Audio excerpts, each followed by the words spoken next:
Hello, and welcome to BIA's Leading Local Insights podcast, your go-to spot for staying ahead in the dynamic local advertising marketplace. You'll hear BIA's top experts and their distinguished guests break down the trends, technologies, and innovations reshaping local media. Plus, you'll frequently get highlights from BIA's U.S. local advertising forecast. Thanks for tuning in. Let's dive in.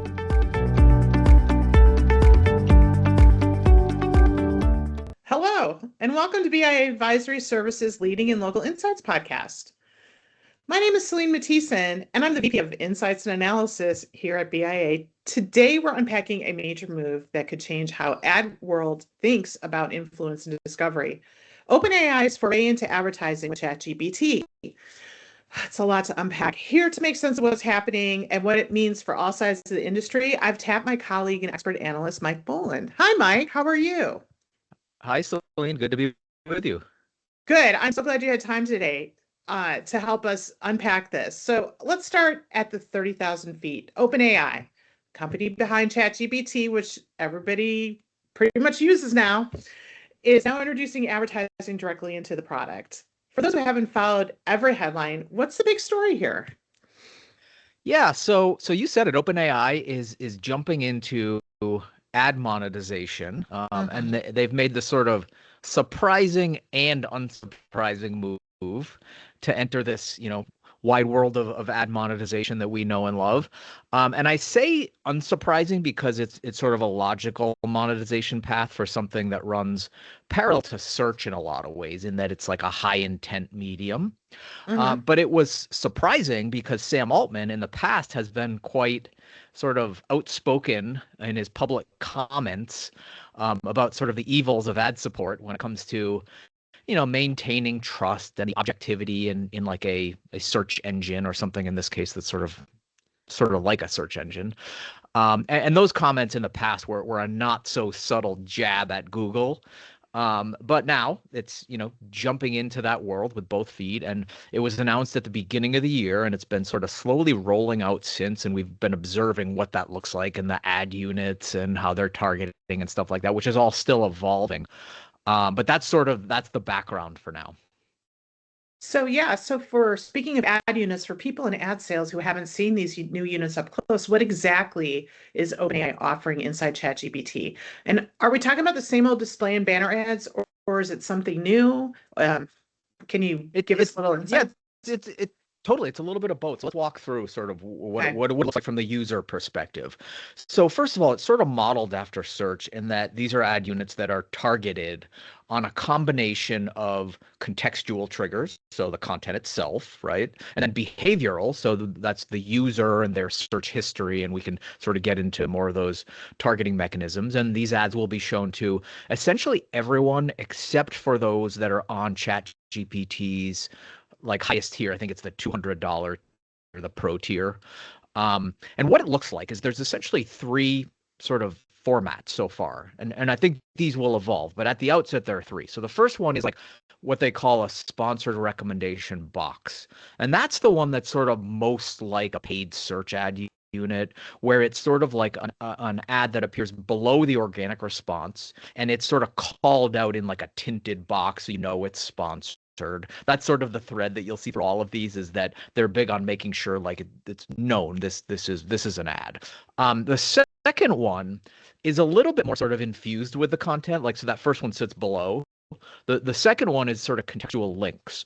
So Celine, and everyone else listening knows that when you do a search on ChatGPT or a query on that or any other engine, they're good at, well, I don't know if maybe that's an overstatement to say they're good at it. What I'll say is what they do is they do their citations, right? The citations, which is like, and I think that's a trust thing. They want you to know that like, here's our source, right? Yeah. We're getting this from somewhere reputable. So they list the citations, right?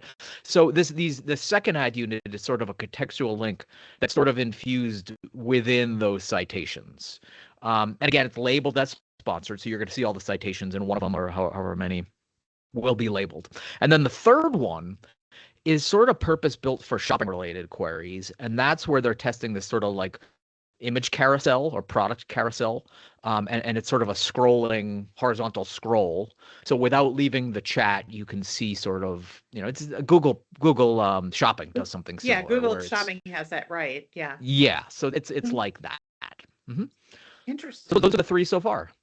Wow. So it's really not just a banner ad anymore, right? I mean, Yeah. it's what is really interesting to me is the second format.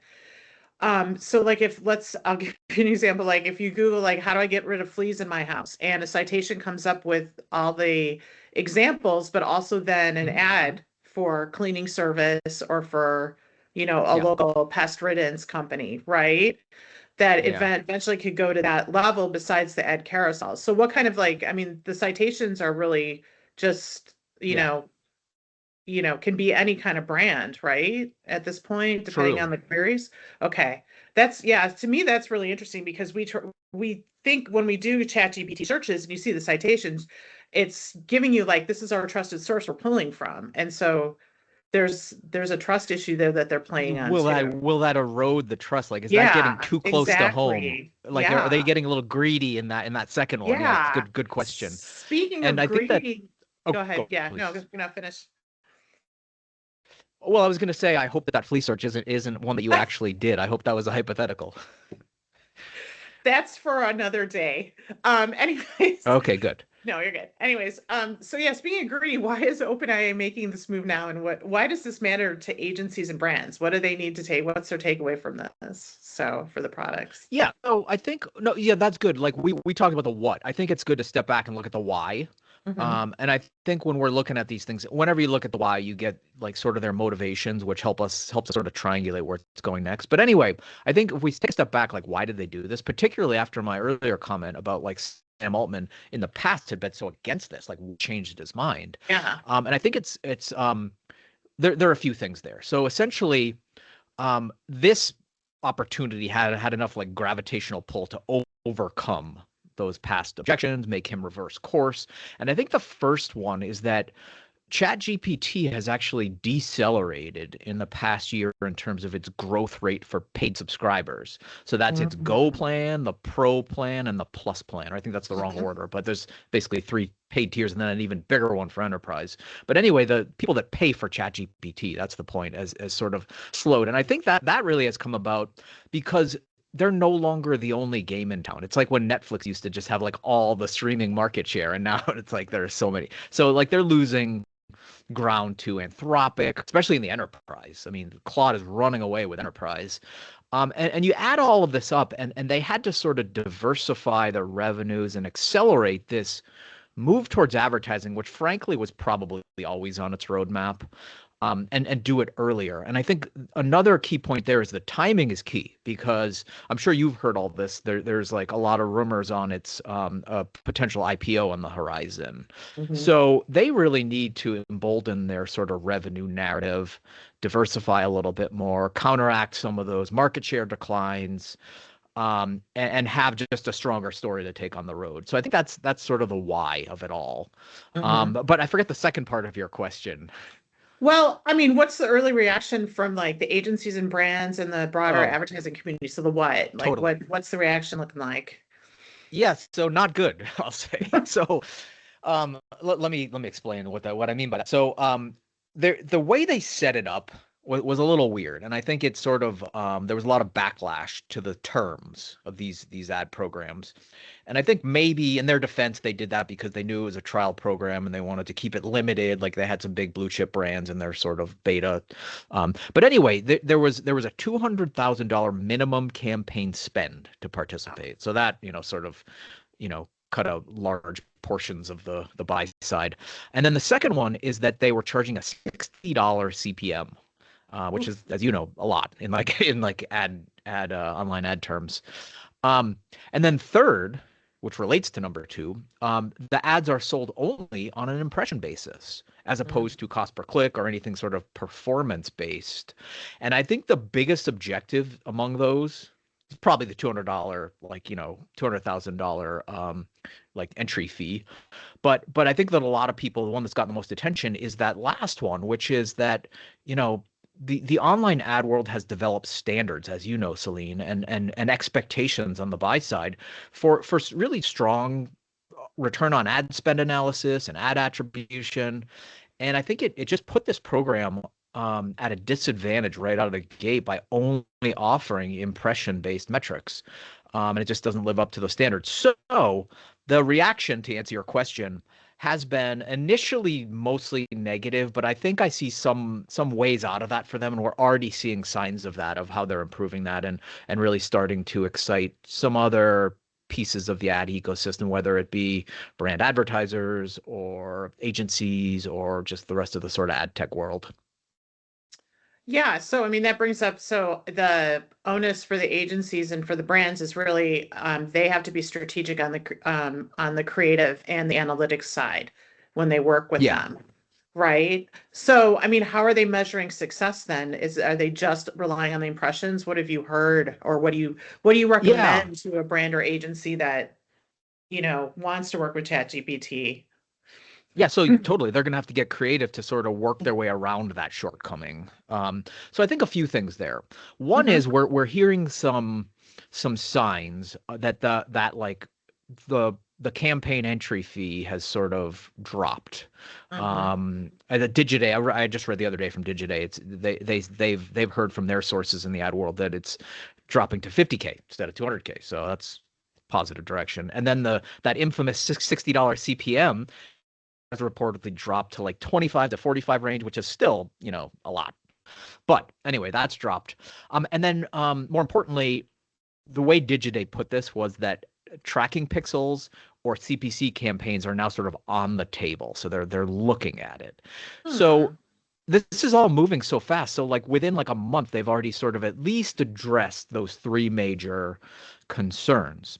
But I think another key evolution on top of those is underway, which is ecosystem development. And that gets to your question. So these were first available on just like a self-serve basis for like, like I said, sort of a cabal of limited big brand partners. Hmm. But now OpenAI is rumored to be working with Criteo and Smartify and StackAdapt and a few others for these like ad manager programs that will sort of do a better job holding advertisers' hands. And beyond the actual like first party direct partnership with some of these players to build these systems, I think we're going to see a lot of sort of third party ad tech sort of stuff come out of the woodwork. Like one I read about the other day is from AdBridge, and they're offering to convert your Google AdWords campaigns into ChatGPT campaigns, Ooh. which sort of takes away a big headache in that sort of like that learning curve.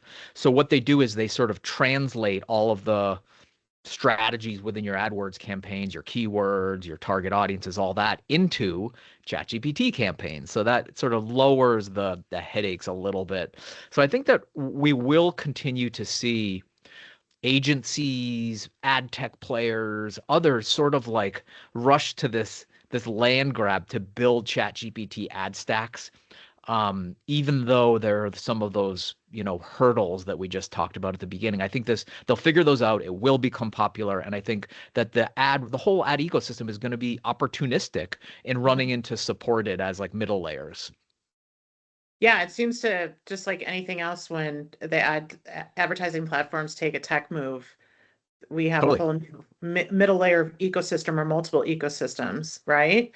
So are there Hmm. any risks? What are the risks? Like, does this erode trust in AI assistants, or will this backfire for brands? I mean, there's also, challenges with making sure that the ads don't show up by queries that are not something that the brand aligns with. Yeah. So, I and think that, yeah, those like brand safety sort of mechanisms and all Mhm. that is definitely going to have to be sort of worked out by both ChatGPT and that developing ecosystem we just talked about. I think that, yeah, risk is a good way to put it. Like, I guess the risk, we can segment that by like risk for whom. So Mhm. for OpenAI, you brought up a good one earlier in that does this erode the trust in the objectivity, the underlying integrity and objectivity of the engine? And I think that, absolutely, ads erode trust in any sort of platform when they're added. And I think that when you're talking about ChatGPT or just maybe AI in general, there are already a lot of trust issues because it's new, there's hallucinations, there's all this other stuff. It's also like on top of all of that, it has some, I guess I'll call it political detriments in the fact that the technology itself is leading to a lot of job losses. So I think that AI has a trust problem and an image problem right now. And like while it's grappling with all those issues, now we're adding in advertising to potentially push the mistrust even further. So I think that's something we're going to have to see play out to see like how people receive it. But it is certainly risky for the brands themselves and that sort of middle layer we just talked about. Sure, I guess there's because it's new and experimental, and you as a brand, you have sort of trust in these established places where your ads are showing up and know that there aren't going to be brand safety issues. This is sort of a wild west that they would be entering and have to experiment and deal with potentially some of the growing pains of perhaps some of those like unfortunate ad placements that can happen in those types of processes. So yeah, it'll be risky and experimentational experimental for everyone. For everyone, yeah. I mean, the users too, and users are accepting of these sponsored answers. Yes, I mean, I know, I've seen them, and I've been like, okay, I mean, All right. it must be if they're dropping their their budget minimum, their budget floor, and their CPMs, so they seem to be seeing more opportunity at the lower end, right? So yeah, that would be a good translation of that move, I think. yeah, because I feel like those CPMs are right in a line with what you'd pay for Google for a highly targeted, real high value keywords. high value, totally. right? And Yeah. so that seems to be, I haven't had a chance to see on the advertiser and what campaigns are happening that are proving those numbers for them, but I'm assuming that's what's happening, right? So Yeah, and that brings up another point too, that the analytics are still going to be a challenge, right? Like mhm, that was one of those challenges I mentioned, which is that they're doing CPM now. And I think like sort of reading between the lines, one of the reasons I think that they chose that is because that they believe that performance-based metrics may actually undersell the value or the impact of these ads. So they've gone for that impression-based approach. And I think mhm, that um, that comes back to something that is also like a challenge here, which is that that for the past like 10 years, the term zero click search has always came up in the Google world, where mhm, Google increasingly will provide either an answer through its knowledge panel or just some sort of call to action like a phone number or a transactional link, thus preventing you from clicking through to the advertiser's domain. And that's been like the sort of world of publishers has been lamenting about that for a long time, that zero click search. Now, of course, that's on steroids in the AI world because things like AI overviews or ChatGPT answers are sort of answering everything right within that SERP, I guess, or whatever we're calling the equivalent of an AI SERP. mhm, So because there's that lack of a click, or at least fewer clicks, and OpenAI knows it, I think it's trying to grapple with like how do we do the analytics, or how is it bought and sold and measured when there may not be a click? Like if we sell it on clicks, it may actually undersell the value because there are indeed impressions from these answers that don't mhm, result in a click. So I think that's mhm, something that both OpenAI and the other players that might integrate advertising, but also that like sort of ecosystem of supporting players are going to have to maybe even like figure out a new metric, like an AI native metric that can mhm, capture the actual impact when there are indeed fewer clicks happening. And mhm, maybe it's some sort of like probabilistic or deterministic way to connect those dots. And as you know, Celine, the ad world has really gotten good at doing that over the past few mhm, decades when thrown some of these challenges, like, for example, an increasingly convoluted purchase path, right? That weaves in and out mhm, of, different devices and media. Like the CTV world has gotten really good at doing that, as has the direct out of home mhm, world, in terms of connecting those impressions with something that then happens in like the real world like 3 days later, which is mhm. like was like an impossible feat that they were given. And they've gotten really creative about sort of creating those models that come up with probabilistic, attribution. So it might be something like not that, but something that applies some of that same creative thinking and how they get around this dilemma of like zero-click search as applied to AI. Yeah, I think again, with the convoluted path to purchase that consumers have these days, it's definitely going to be how do we look back, maybe look back metrics or look Yeah, forward metrics, right? totally. That And that could then, be I that. That could mean, be it. bringing up the opportunity for advertisers, CTV, one of the things, the measurement too, is that's starting to emerge are the attention metrics. Oh, So for sure. that, I mean, because I love how what did you call the ChatGPT response where it's not a click through? I call it like a briefing. That's my Yeah. term for it. I'm like, it's my briefing, and then I can proceed, Yeah. right? And maybe it's that behavior because it always prompts you, what's your next move? And so they're Yeah. measuring something on that. Yeah. Not maybe it's not really a click through, right? Maybe it's interaction time too. Who knows, Possibly. right? Yeah. Dwell time. Yeah. Dwell time is Dwell something that time. could be in there. Like they're gonna have to come up with some like Frankenstein of a sort of ad metric that like that brings together all these like known things that like that make sense here together. Um, and it's interesting too. This gets to a few things you mentioned. The sort of the way that these things are served and how effective they are in their ad Mhm. placement, and then also the risk and trust thing, which is that one thing that ChatGPT has been really known for is having a memory.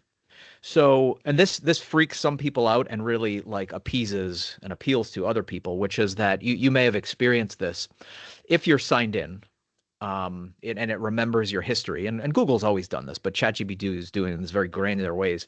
It will give answers within the context of the profile it knows about you and your past questions. So, for Mhm. example, if you're looking for a place to eat or something to buy, it'll remember things like, you own a dog or you have two kids or you have a nut allergy or things like that. And it'll answer within that context.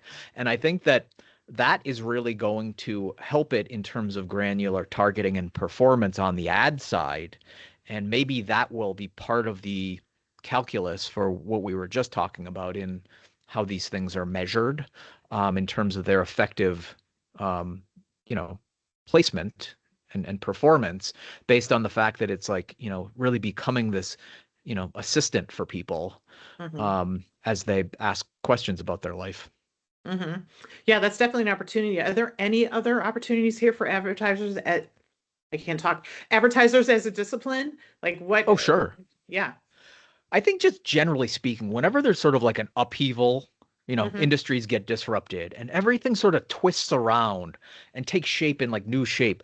As that happen, gaps open up in the fabric, right? And I think that that's something that we saw happen in the past few big sort of tech revolutions, the smartphone and advertising as it adapted to the smartphone and media strategies and smartphone. I think that like those gaps are opportunities to be Hmm. filled.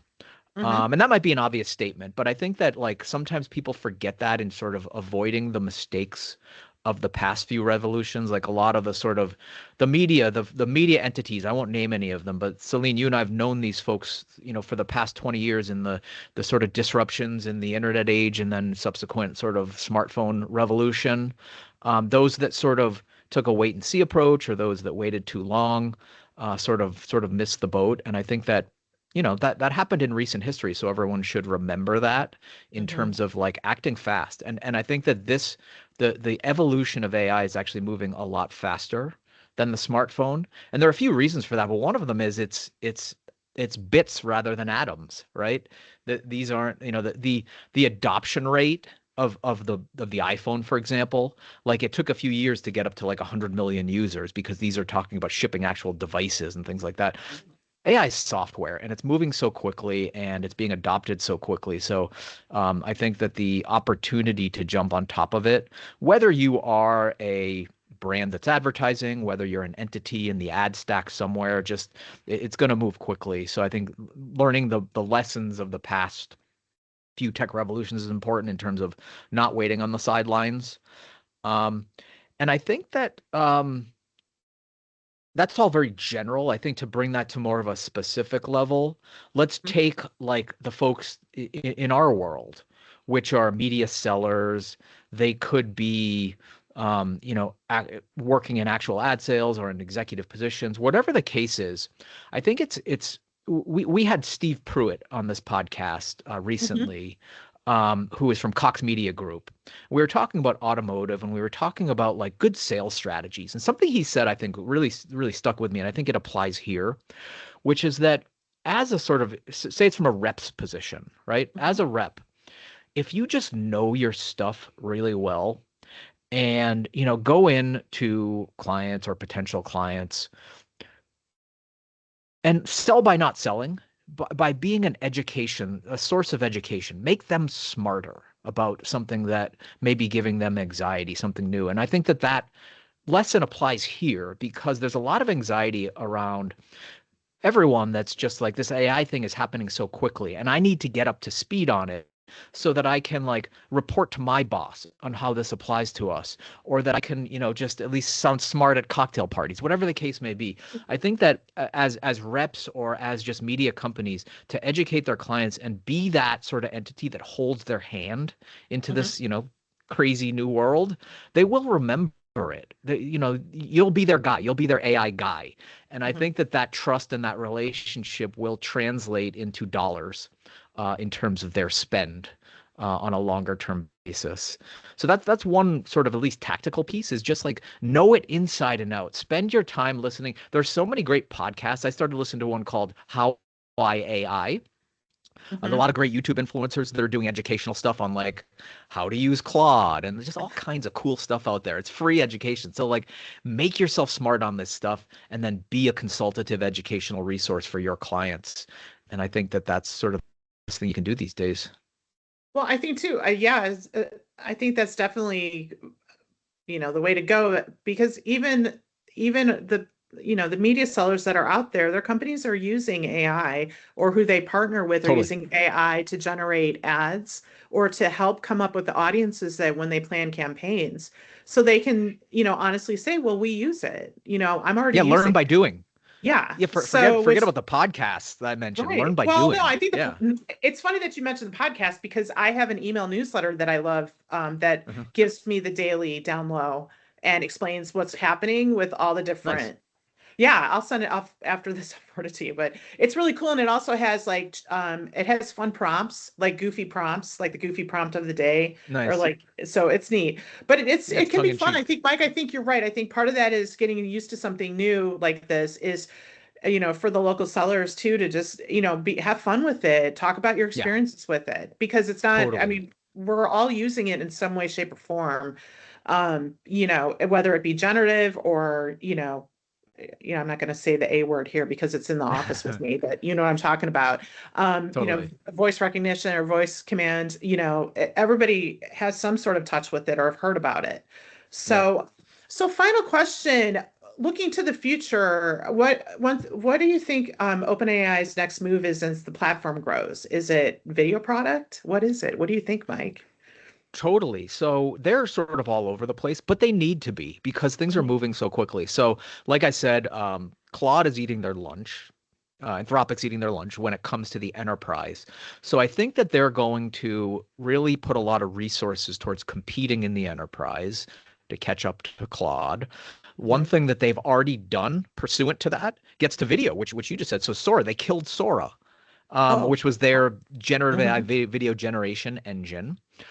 They're sort of leaving that market to a lot of the sort of standalone players that are doing interesting things with, and it was really computationally intensive. As we know, AI is operationally expensive. Um, so the video stuff was just really taking up resources, taking up costs, and they decided to put a lot of those internal resources towards chasing enterprise. So I think enterprise is one. Mhm. Two is, as I said, and everyone's sort of speculating about potential IPO. I think like a lot of companies, these days they're putting that off with just like these just mega late stage rounds that are just the tech world has become known for, which allows companies, of course, to sort of put off going public and be under the scrutiny of quarterly reporting cycles and all the other headaches that come with being public. But at a certain point, I think they're going to want to go public. So that probably is on their horizon. Um, I think that yeah, enterprise getting ready for a public offering, Hmm. and they continue to move so quickly. So I think that like another area is Codex, which is it's basically the competitor to Claude Code. It's basically the vibe coding tool. I think they're going to continue to develop that, and I think also they're going to start going vertical. Right. So I think they'll start to Hmm. roll out things that are like they'll choose these big meaty verticals and build purpose-built sort of LLMs for them. I think they've actually already done that for healthcare. Oh Legal makes yeah. sense for Oh yeah, that. that makes sense. Hmm. Totally. Like so that whether it be hospital administrators or doctors or nurses can have this really rich sort of um, resource tool for them.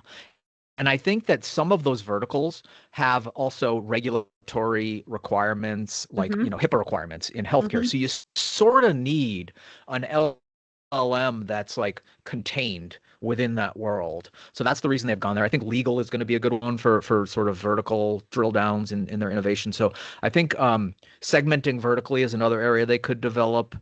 Um, and I You know think what's that, what's go ahead, sorry. interesting with both those verticals is they're both heavily driven by by code. They both have their own codes. So if you think about healthcare, Sure. all the diagnoses are codes. Legal, same thing, which for an AI is very easy and very quick for it to learn, Huh.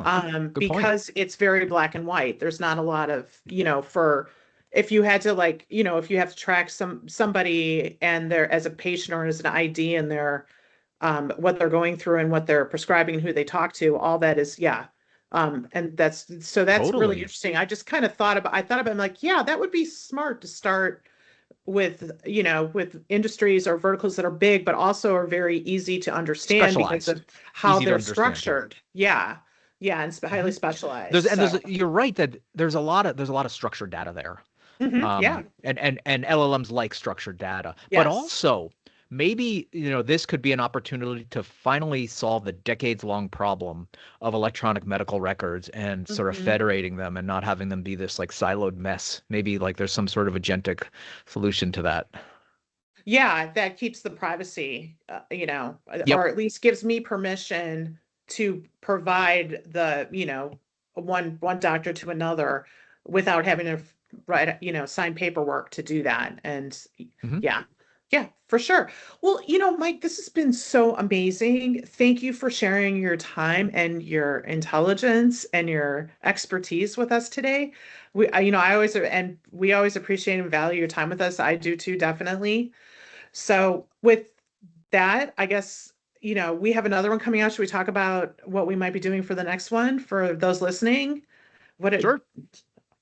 what did we say we were going to do for our next one? Was it on AI? We were going to do another one on Sure. AI, right?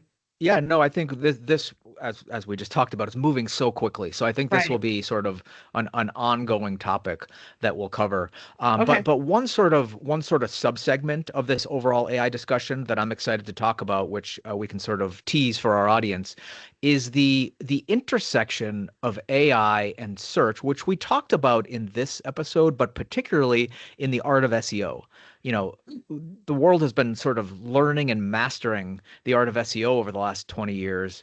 And now the whole thing is turned on its head because LLMs have sort of different ranking factors in terms of the things you do to make sure that your site will surface high in Google results. Now, some of that is inherited by LLMs and how they sort of surface businesses and make their recommendations. Say you're looking for, a dog washer and you go to ChatGPT to ask them, it's going to be slightly different in terms of the playbook for gaining visibility in these engines. And some of it, again, is the same, some of it's different. And the SEO world is trying to figure that out. We've been looking Mhm. at it very closely. So love to break that down for our audience in an upcoming episode. All right, audience, you heard that coming soon. So, and any questions you have for Mike before we record it is, you can email us at podcast@bia.com. So for everyone out there listening, thank you for joining us as well. We hope you're enjoying our podcast this year. And like I said, if you have any questions for our next one or any topics you want us to cover, especially, since we've got Mike on call for podcasting hmm for now, right? Yep. Send Yep. us an email at podcast@bia.com. And we look forward to bringing you more insightful conversations on local media throughout this year. Thank you. Thanks for tuning in to the BIA Leading Local Insights podcast. Stay a part of our community by subscribing so you never miss an episode. And we want to hear from you. What topics do you want us to dive into next? Email your ideas to podcast@bia.com.